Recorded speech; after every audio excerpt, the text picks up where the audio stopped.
तो तेजस्वी को नायक बताने पर किस तरह राजनीतिक बवाल मचाई हमने आपको दिखाया। नायक के बाद बिहार चुनाव में नचनिया शब्द पर भी हंगामा बरपा है। जैसे ही ड्रीम गर्ल यानी हेमा मालिनी की बिहार के चुनाव में एंट्री हुई, समाजवादी पार्टी के स्टार प्रचारक ओम प्रकाश सिंह की जुबान भी फिसल गई।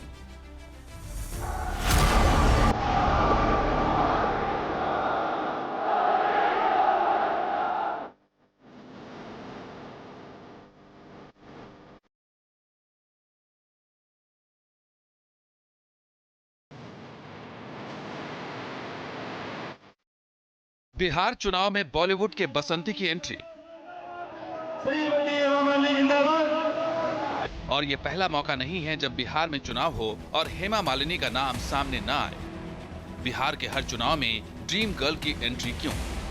हेमा मालिनी जी क्या है? सीता है, मां सीता नहीं ना है। बिहार के चुनावी रण में हेमा मालिनी की एंट्री हुई है। वजह बना है एक शब्द, नचनी, जो पिछले कुछ दिनों से बिहार के सियासी लीडर्स के बीच जुबानी जंग की वजह बनता जा रहा है। अब नाचने वाले को ही भेज दिया आपके यहाँ। आरजेडी के खेसारी लाल यादव हों, बीजेपी के सम्राट चौधरी या रवि किशन, सबके बीच नचनिया को लेकर शब्द भेदी बाण चलने तेज हो गए हैं। और आप मुझे नचनिया कह रहे हैं, गाने वाले कह रहे हैं, तो आपने बिहार को ना किसी लायक नहीं छोड़ा, किसी लायक नहीं छोड़ा। मामला इतना आगे बढ़ गया है कि करीब 2 दशक बाद एक बार फिर चुनाव में ड्रीम गर्ल यानी हेमा मालिनी की एंट्री हो गई। समाजवादी पार्टी के बिहार चुनाव में स्टार प्रचारक ओम प्रकाश सिंह ने हेमा मालिनी का नाम लेकर विवादित बयान दे दिया। खेसारी लाल यादव का बचाव करते करते ओम प्रकाश सिंह हेमा मालिनी तक पहुंच गए। कलाकार को कोई नचनिया कह दे तो इनके पास भी 3-4 ठे हैं। हेमा मालिनी जी क्या है? सीता है, मां सीता नहीं ना है। हम उनको बोल देंगे तब उच्च कोटि के हैं तो कैसा लगेगा? कि सारी गरीब का बेटा है जो बम्बई में जाकर नाम रोशन किया, गरीब का बेटा है जिनको नचनिया दिखाई दे रहा है, और जो अंग्रेजी में बोल रहा है डू दिस व्हाई नॉट बतिया रहा है तो उनको कलाकार दिखाई दे रहा है। बिहार चुनाव में नचनिया शब्द पर विवाद तब शुरू हुआ जब डिप्टी सीएम सम्राट चौधरी ने छपरा में चुनाव प्रचार के दौरान खेसारी लाल यादव पर विवादित टिप्पणी कर दी थी। सीएम गुप्ता जी पहले हरा दिए थे सबको, तो कोई उम्मीदवार नहीं बताया। अब नाचने वाले को ही भेज दिया आपके यहाँ। इसके बाद रवि किशन ने भी आरजेडी के खेसारी लाल यादव पर तीखा पलटवार किया। खेसारी को भोजपुरी फिल्मों का विलेन तक करार दिया।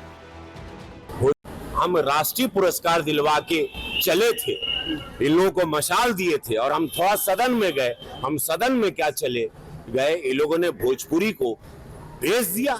इन लोगों से पूछना चाहिए भोजपुरी इंडस्ट्री क्यों बंद हो गई, क्यों काम बंद हो गया कि जहां मेरी फिल्में उसी छपरा या पूरे बिहार में सिल्वर जुबली होती थी, वहां आज एक दर्शक नहीं है। जो आदमी लड़के बढ़ा हुआ है, आप उसको 2 शब्द गंदा बोल, उनके मुंह से बातें अच्छी नहीं लगती कि आप नचनिया बोल रहे हो। नाचता कौन नहीं है? मैं चोरी तो नहीं किया ना, डकैती तो नहीं की ना, किसी का जान तो नहीं लिया। बिहार चुनाव में प्रचार के लिए उतरे भोजपुरी सुपरस्टार्स के बीच स्टार वॉर जारी था। इसी बीच समाजवादी पार्टी के ओम प्रकाश सिंह ने खेसारी यादव का पक्ष लेते हुए हेमा मालिनी पर विवादित टिप्पणी कर दी। हेमा मालिनी पिछले करीब 26 साल से राजनीति में एक्टिव है। ऐसे में बिहार के चुनाव में हेमा मालिनी का नाम उछालना बीजेपी को नागवार गुजर रहा है। बिहार में बात नचनिया शब्द से शुरू हुई थी, लेकिन हेमा मालिनी के नाम पर जा पहुंची। बिहार की चुनावी राजनीति में हेमा मालिनी का नाम कोई पहली बार नहीं लिया गया है। वो साल 2005 था जब दावा किया जाता है कि बिहार विधानसभा चुनाव के दौरान लालू यादव ने हेमा मालिनी का जिक्र किया था और कहा था कि बिहार की सड़कों को हेमा मालिनी के गाल की तरह चिकना बना देंगे। हालांकि कई मंचों से राष्ट्रीय जनता दल प्रमुख लालू यादव ऐसी किसी बात के कहने को नकारते रहे हैं। एक टीवी इंटरव्यू में लालू यादव दावा कर चुके हैं कि उन्होंने ऐसा कुछ नहीं कहा था। बिहार चुनाव में हेमा मालिनी कोई मुद्दा नहीं, लेकिन जिस तरह से बिहार की सियासत में नाचने गाने भोजपुरी फिल्मों के कलाकारों को लेकर माहौल गर्माता जा रहा है, उससे सियासी पिक्चर दिलचस्प होती जा रही है।